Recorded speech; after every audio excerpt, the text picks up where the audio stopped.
चिल्लर पे चिल्लर असं म्हणत रुपाली चाकणकरांच्या फोटोवरती चिल्लर उधळत पुण्यामधील गुलाबो गँगने आंदोलन केलंय। वैष्णवी हगवणे मृत्यू प्रकरणानंतर सर्वच ठिकाणी तणावाचं वातावरण निर्माण झालंय। सर्व स्तरांवरून महिला देखील आक्रमक झाल्याचं पाहायला मिळतंय।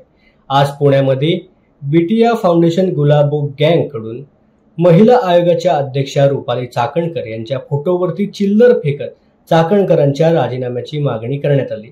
त्याचबरोबर अजित पवारांनी लवकरात लवकर चाकणकरांचा राजीनामा नाही घेतला तर आम्ही साखळी आंदोलन करू असा इशारा देखील या महिलांकडून देण्यात आलाय। पुण्यामधील गुल्लक चौकामध्ये संगीता तिवारी यांच्या अध्यक्षतेखाली हे आंदोलन करण्यात आलंय। एक राग, एक उद्वेग आणि एक असं रक्त सळसळतंय की या बाईला मुलगी नाहीये म्हणून अशी आहे का? अजितदादांनी काय बघून या बाईला पद दिलं मला माहिती नाही, पण तुमच्याकडे गेल्या 6 महिन्यांपूर्वी जी वैष्णवी जिने आत्महत्या किंवा जिची हत्या केली गेली हगवणे कुटुंबाने त्यांची कंप्लेंट होती आणि तुम्ही त्याच्यावर काही कारवाई केली नाही। एवढा बेशरमपणा आज त्यांच्यावर कारवाई झाली असती हगवणे कुटुंबावर तर आज वैष्णवीचा बळी गेला नसता।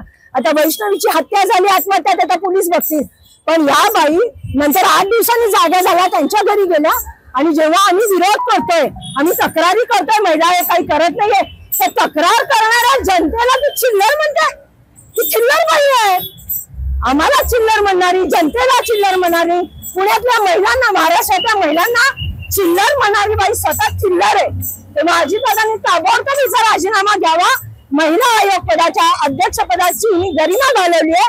नुसतं जगामगा मला बघा असंच चालणार नाही, तुम्हाला खाली उतरून रस्त्यावर उतरून महिलांसाठी काम करावं लागेल। नट्टा पट्टा लाली लिपस्टिक लावायची, चांगल्या चांगल्या साड्या नेसायचं, नेत्यांबरोबर बसायचं, बास झालं। महिलांवर अत्याचार, बलात्कार, सामूहिक बलात्कार, छेडाछेडी, लहान मुलींवर बलात्कार। त्यांच्या आयोगाच्या कार्यकर्त्यांनी देखील इकडे आंदोलन तुमच्या विरोधात केलं होतं, काय नेमकी? महिला आयोगाचे कार्यकर्ते असतात का? रुपाली चाकणकरच्या कार्यकर्ते त्यांनी तर आम्हाला इथं वातावरण बिघडवण्यासाठी 4 गाड्या भरून पोरं पाठवली होती। ती 4 गाड्या भरून पोरं त्यातली काही ओळखीची निघाली, त्यांना स्वतःला माहिती नव्हतं त्यांना इथे कशाला पाठवलंय। म्हणजे तुम्ही एवढ्या घाबरलात आमच्या आंदोलनाला? आमच्या किती 10-15 जणी आहे बहिणी, त्यांनीच पाठवलं असं माहिती घ्या ना, PI साहेबांना विचारा।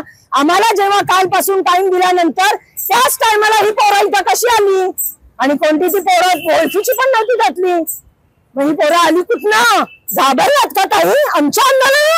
आणि तिथे तुम्ही पोरं पाठवतात, बायका तरी पाठवायच्या? एवढी भेकड नाही?